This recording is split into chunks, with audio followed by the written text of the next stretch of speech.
मेरा नाम Thomas Pattinson है और मैं फ्लोरिडा में रहता हूँ। फ्लोरिडा के मायामी शहर में मैं पुलिस में काम करता हूँ।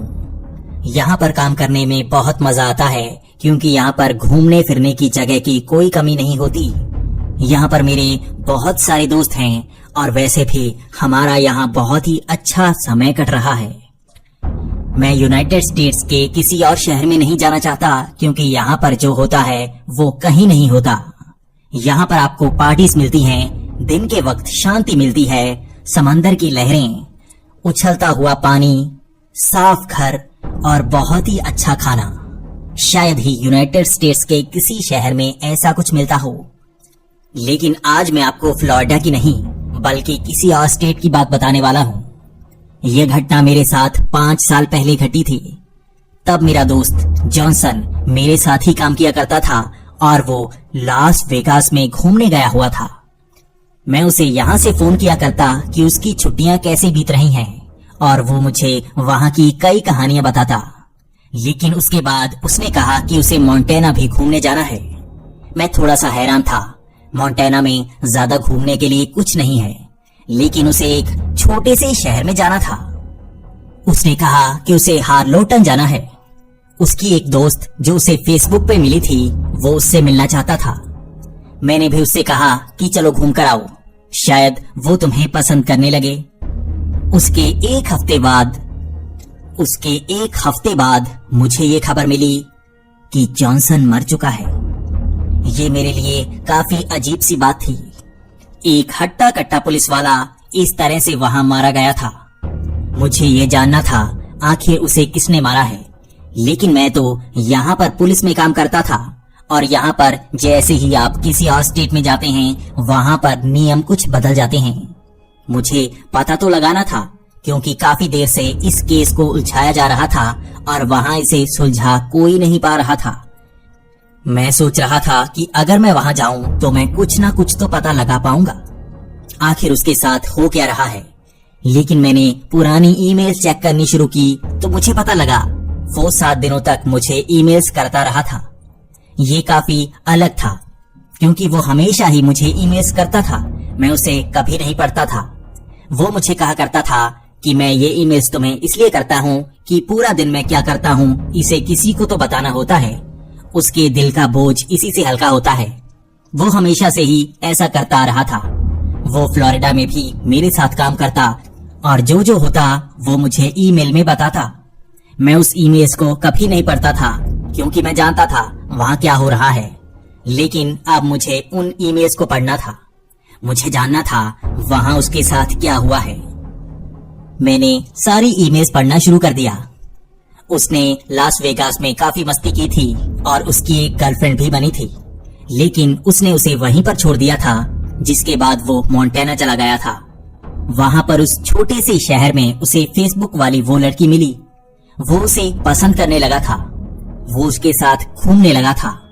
वहां पर वो काफी मस्ती कर रहे थे और काफी जगह पर घूम रहे थे। लेकिन उसके बाद उसने बताना शुरू किया कि उसे यहाँ पर काफी अजीब से सपने आते हैं। यहाँ पर किंवदंतियां हैं कि ब्लैक विडो मकड़ी जब आपको शापित कर देती है तो वो आपके पीछे पड़ जाती है। वो बार बार उस मकड़ी के बारे में बता रहा था। वहाँ उसे ये समझ नहीं आ रहा था कि क्यों वहाँ सब ब्लैक विडो की बात करते हैं। उस मकड़ी से सब इतना क्यों डरते हैं। वैसे ये दुनिया में पाई जाने वाली काफी खतरनाक मकड़ी है और अगर ये मकड़ी आपको काट ले तो आपके शरीर के अंदर जहर चला जाता है। लेकिन उस जहर का एंटीडोट है जो यहाँ पर आम दुकानों में मिल जाता है। वैसे भी अगर ऐसे हालात बन भी जाएं तो वहाँ कोई भी डॉक्टर इसका इलाज कर सकता है। उससे इतना ज्यादा डरने की जरूरत नहीं और खास तौर पर इस तरह के वहम करने की जरूरत नहीं थी। मैं उन ईमेल्स को पढ़ता जा रहा था और उसका डर भी जैसे बढ़ता जा रहा था। हर ईमेल में उसके साथ कुछ अजीब हो रहा था। वो जैसे पागल हो रहा था। उसे सपने भी अजीब से आते और वहाँ पर कुछ बहुत अलग सा होता, जैसे उसे कोई दिमागी बीमारी हो गई थी और वो वहम उन मकड़ियों के साथ उसके दिमाग के अंदर ही चल रहे थे। उसके बाद आखिरी ईमेल में उसने ज्यादा कुछ नहीं लिखा था। वो लिख रहा था कि इससे अच्छा तो मरना ही है, शायद मरना ज्यादा आसान है। उसे उस लड़की पे शक होने लगा था। उसने लास्ट ईमेल में यह भी बताया था कि कल उसने उसके साथ शादी कर ली थी। मुझे तो उसने बताया तक नहीं। उस लड़की के साथ उसने शादी कैसे कर ली? और वो तो इतनी आसानी से शादी नहीं करना चाहता था। आखिर उसने शादी कर कैसे ली?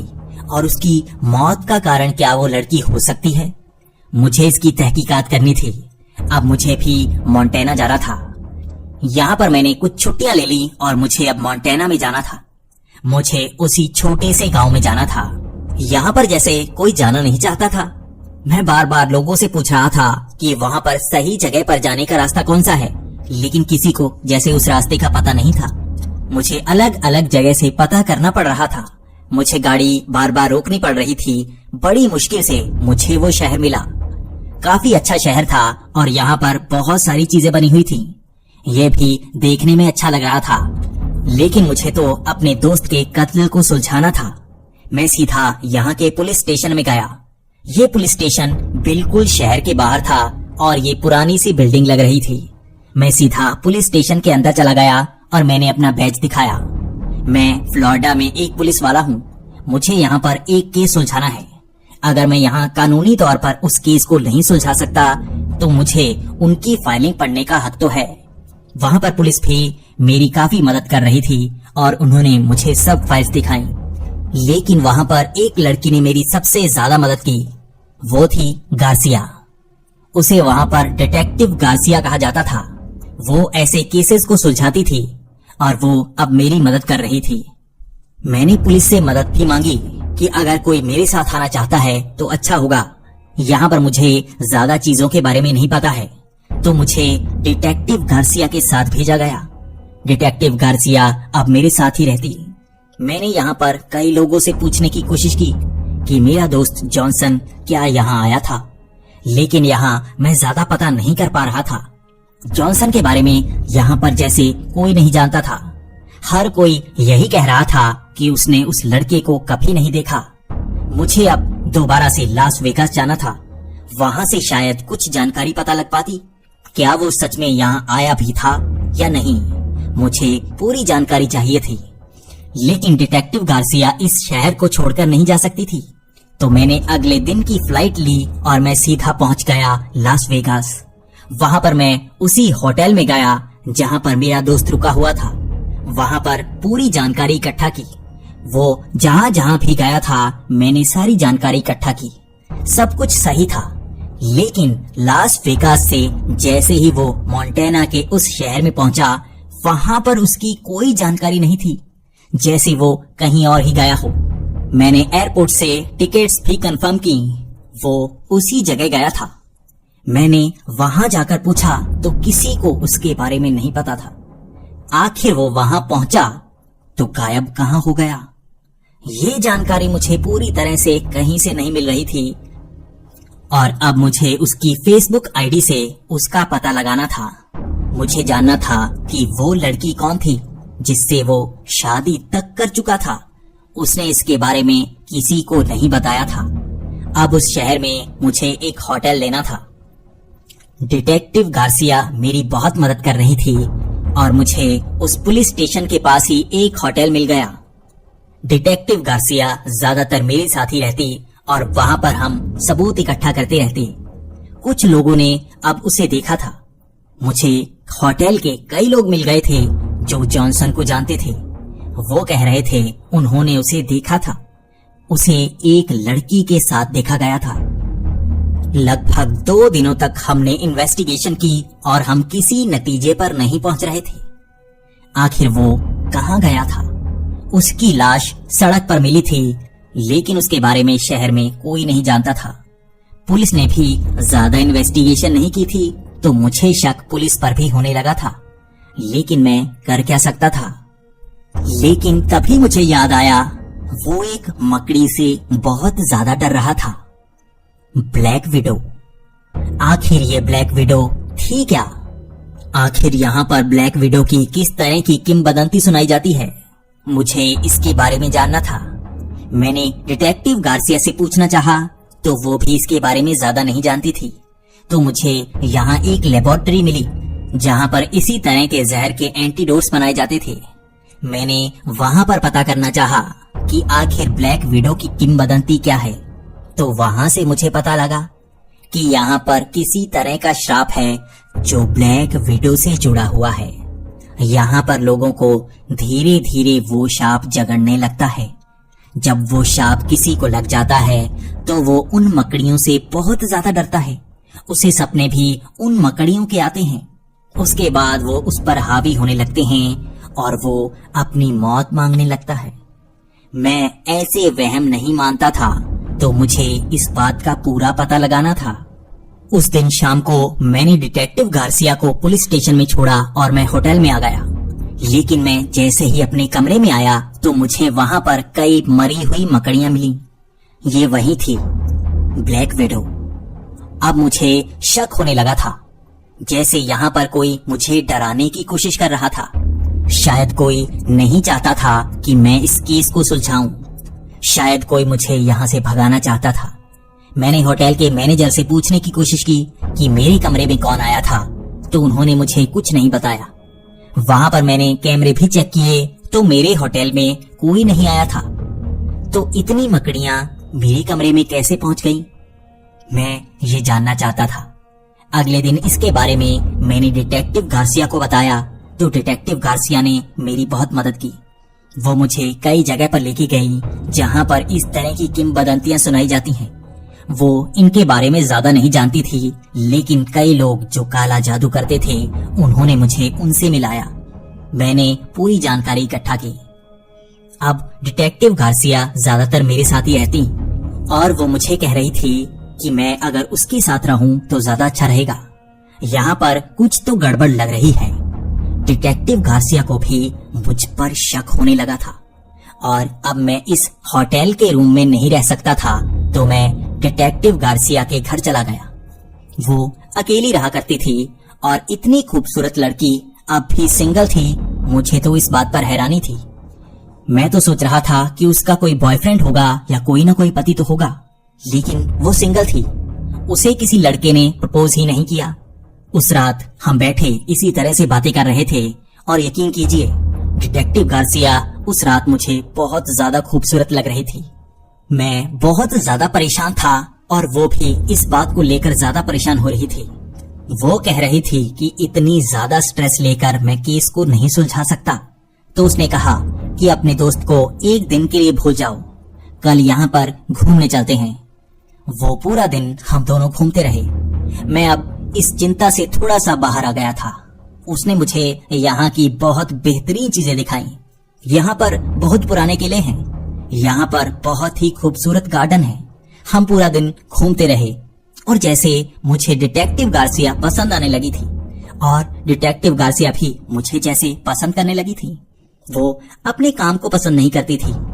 आज मुझे पता लगा था कि वो इस काम को छोड़ना चाहती थी और जैसे फ्लोरिडा जाना चाहती थी। उसे भी बीचेस पसंद है। वो वहां पर किसी भी तरह का काम करना चाहती थी और अगर उसकी शादी हो जाए तो वो कह रही थी कि मैं काम ना ही करूं तो अच्छा होगा। मैं ऐसी ही लड़की तो चाहता था। वो बिल्कुल जैसे परफेक्ट थी। मैं हर बात करता और मेरी बात जैसे उससे मिलती। मुझे अब पता लगा था कि मैं शुरू से ही जैसे उसे पसंद करने लगा था और यही तो मौका था। उस दिन के बाद से मैं डिटेक्टिव गार्सिया के साथ ही रहता और मैं भी उसे पसंद करता था और वो भी। हम दोनों एक दूसरे का हाथ पकड़े इसी तरह अपने दोस्त का केस सुलझा रहे थे। लेकिन धीरे धीरे मेरे साथ कुछ अजीब होने लगा। पहले तो मुझे घर में मकड़ियां दिखती थी, उसके बाद मुझे सपने में भी मकड़ियां दिखने लगी। एक रात तो बहुत ही डरावना सा किस्सा हुआ। ये आधी रात का वक्त होगा और जब मैं पानी लेने के लिए किचन में गया तो मुझे वहां पर हजारों की संख्या में वही ब्लैक विडो मकड़ियां दिखी। वो चारों तरफ भरी हुई थी और जैसे ही मैं भागकर कमरे में आने की कोशिश कर रहा था तो वो आगे आ चुकी थी।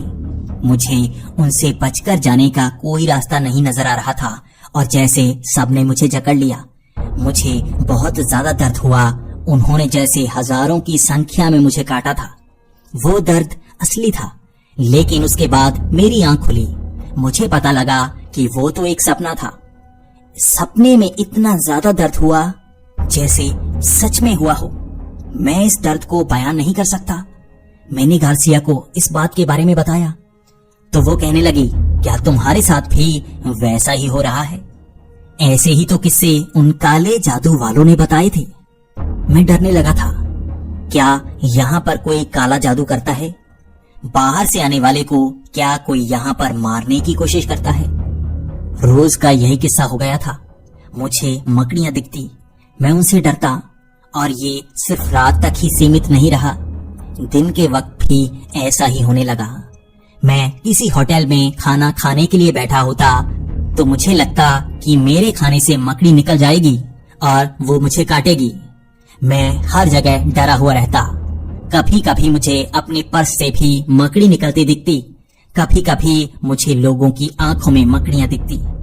मैं बहुत ज्यादा डरने लगा था। क्या मेरे साथ भी वैसा ही होने लगा था? अब मुझे अपने दोस्त की चिंता नहीं थी, बल्कि अपनी चिंता थी। मुझे इस जगह को छोड़कर जाना था, क्योंकि यहाँ पर शायद मेरे साथ भी वैसा ही होने लगा था। ये वहम नहीं हो सकते। मेरे दोस्त को भी वहम नहीं हो रहे थे। यकीनन यहाँ पर कोई काला जादू करता है जो बहुत खतरनाक होता है। मैं इसका एहसास पा रहा था।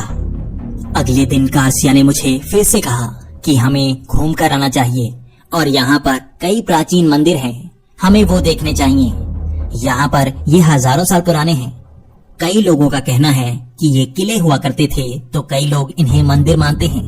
ये ईंटों के ढांचे हैं और असल में क्या हैं किसी को नहीं पता, लेकिन उनके पुश्तैनी लोग यहाँ पर शादी किया करते थे। वो मुझे वहाँ पर घुमाना चाहती थी। मैं पूरा दिन गार्सिया के साथ घूमा और वहाँ पर हमने काफी एंजॉय किया। उसने वहाँ नई नई चीजें दिखाई और हमने वो मंदिर भी देखे। मुझे भी वो मंदिर नहीं लगे, बल्कि कुछ और ही लगे। ये पुराने पत्थरों के ढांचे थे और वहाँ पर काफी ज्यादा काई जमी हुई थी। यहाँ पर कई तरह की प्राचीन मूर्तियां बनी हुई थी, जो किसकी थी किसी को नहीं पता। वहाँ पर गार्सिया जिद करने लगी। उसका कहना था कि मेरे साथ शादी करो, हम यहाँ पर नकली शादी करते हैं। तुम मुझे वादा करो कि तुम मुझे छोड़कर नहीं जाओगे और अपने साथ लेकर जाओगे। वो मुझसे शादी करना चाहती थी। मैं शादी के लिए तैयार नहीं था, लेकिन वो मुझे पसंद थी। मैं चाहता था कि आगे जाकर मैं उससे शादी करूं, लेकिन वो यहाँ पर जिद करने लगी थी। वो कहने लगी थी कि तुम मुझे छोड़ दोगे, तुम मेरे साथ इसी तरह से रिलेशन बनाओगे और यहाँ से चले जाओगे। यहाँ कई लड़के इसी तरह से आते हैं और धोखा देकर चले जाते हैं। इसीलिए उसने किसी के साथ फ्रेंडशिप कभी नहीं की थी, ना दोस्ती की। वो धोखा नहीं खाना चाहती थी। उसे लग रहा था कि मैं उसे धोखा देने वाला हूँ, लेकिन वो बहुत ज्यादा जिद करने लगी थी। तो मैंने उससे कहा कि आज रात यहाँ पर कैंडल लाइट डिनर करेंगे, उसके बाद पक्का ही मैं तुम्हारे साथ शादी करूंगा। मैं यहाँ पर थोड़ा बढ़िया बनाकर फिर शादी करना चाहता हूँ। वो बहुत ज्यादा खुश थी। वो मुझ पर यकीन करने लगी थी। हम वहाँ पर अपनी अपनी तैयारियां करने लगे। वहाँ हम अलग अलग जगह पर गए। वो अपना सामान लेने गई और मैं अपना सामान लेने। मैं बहुत सारे फूल खरीदना चाहता था, क्योंकि मैं जगह को सुंदर बनाना चाहता था। लेकिन वहाँ पर जब मैं फूल खरीद रहा था तो मुझे एक फोन आया। वो फोन मेरे एक दोस्त लिब्राडो का था। लिब्राडो लास वेगास में ही पुलिस में काम करता है। वो मुझसे मेरे दोस्त जॉनसन के बारे में पूछ रहा था। उसके बाद मैंने उसे पूरी घटना के बारे में बताया और अपने बारे में भी बताया। हमने आधा घंटा बात की और जब मैंने उसे सारी चीजें बता दी तो वो काफी हैरान हो गया। उसने कहा कि जॉनसन यहाँ पर कैसे फंस गया।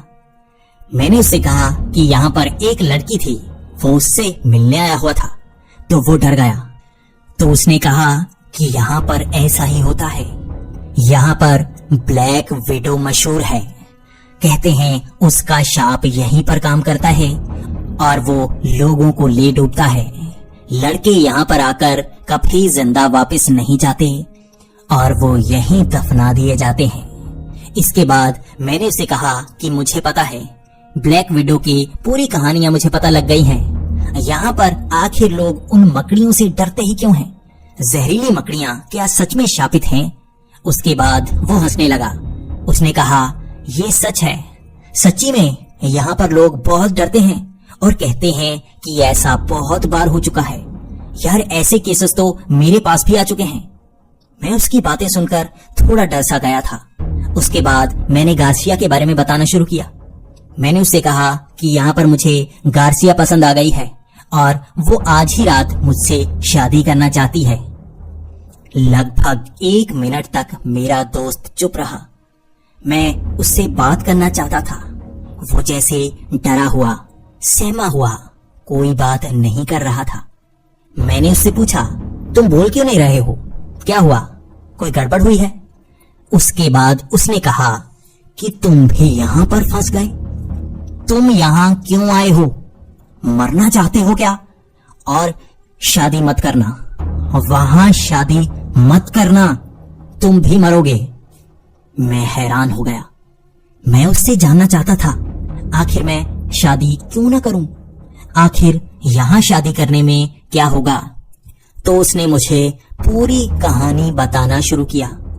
उसने कहा, तुम्हें क्या लगता है ब्लैक विडो किसको कहा जाता है? यहाँ जो मकड़ियों के सपने आते हैं वो जादू टोना का नतीजा है। उससे कोई नहीं मरता, जादू टोने से कोई नहीं मरता। तुम्हें पता है ब्लैक विडो मकड़ी को ब्लैक विडो ही क्यों कहा जाता है? तो मैंने उससे कहा कि मैं मकड़ियों के बारे में ज्यादा नहीं जानता, तुम बताओ आखिर तुम डरे क्यों हुए हो? तो उसने बताना शुरू किया कि ब्लैक विडो मकड़ी जब नर मकड़ी के साथ संभोग कर लेती है उसके बाद वो उसे ही मार देती है। इसीलिए उसे ब्लैक विडो कहा जाता है, जिसका मतलब होता है काली विधवा। वो अपने पति को मार देती है। तुम्हारे इस शहर में सच में औरतें इसी तरह से करती हैं। वो शादी करती हैं और मर्दों को मार देती हैं। तुम वहां शादी मत करना, निकलो वहां से, निकलो वहां से। उसके बाद जैसे फोन की रेंज ही कटने लगी। मैं अब सच जान गया था और मैंने भी फोन को काट ही दिया और मैं वहां से निकलना चाहता था। मुझे गाड़ी उठानी थी और गार्सिया से बात नहीं करनी थी, लेकिन मेरा मन नहीं मान रहा था। गार्सिया ऐसी नहीं हो सकती।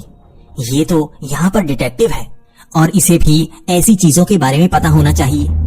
लगभग आधा घंटा लगा मुझे अपने मन को मनाने में। मैं सोच रहा था कि अगर मैं फ्लोरिडा चला जाऊं तो वो भी तो वहां आना चाहती है। अगर वो मेरे लिए वहां आ गई तो यकीनन मैं उसके साथ शादी करूंगा, वरना यहाँ पर मैं उसके साथ शादी नहीं करने वाला। मैं वहां से गाड़ी लेकर होटल पहुंचा और अपना सामान इकट्ठा करने लगा। वहां पर सब लोग काफी अजीब नजर आ रहे थे। मुझे वहां से जाता हुआ देखकर वो मेरी तरफ घूरते जा रहे थे, जैसे सब कुछ बदल गया था, जैसे सब मिले हुए थे। जब मैं होटल से बाहर सड़क पर पहुंचा तो मैंने पीछे मुड़कर देखा। वहां गार्सिया खड़ी थी और वो खिड़की से मुझे देखे जा रही थी। उसके चेहरे पर एक मुस्कान थी और ये साधारण मुस्कान नहीं थी। जैसे वो जान गई थी कि मुझे सब पता है और अब मुझे बेवकूफ बनाया नहीं जा सकता। मैं उस शहर से बाहर निकला और दूसरे शहर पहुंच गया। वहां पर मैंने पुलिस स्टेशन में कंप्लेंट लिखा दी। मैं अपने दोस्त का केस यहाँ पर सुलझाना चाहता था। वहां पर मैंने जैसे ही कंप्लेंट लिखाई तो मुझे पता लगा कि यहाँ तो हजारों की संख्या में पहले से ही कंप्लेंट्स लिखी जा चुकी हैं। इसी तरह से कई लोग वहां पर गायब हो चुके हैं और वो कभी जिंदा नहीं वापस आए। हर किसी की लाश सड़क पर ही मिली और उसका खून चूसा जा चुका था। किसी के शरीर में खून की एक बूंद तक नहीं। कहते हैं उस शहर में काला जादू करने वाले लोग रहते हैं और वो आम तौर पर गायब ही रहते हैं। मैं पूरी पुलिस के साथ उस शहर दोबारा गया। उसी पुलिस स्टेशन में गया। वो तो खंडहर, पूरा शहर खंडहर। वहां पर किसी का नामो निशान तक नहीं था। आखिर ऐसा कैसे हो सकता है? पूरा बसा शहर जैसे गायब हो गया था। वहां कोई नहीं था। मैं दोबारा गार्सिया को कभी ढूंढ नहीं पाया और अपने दोस्त का केस भी कभी सुलझा नहीं पाया। मैं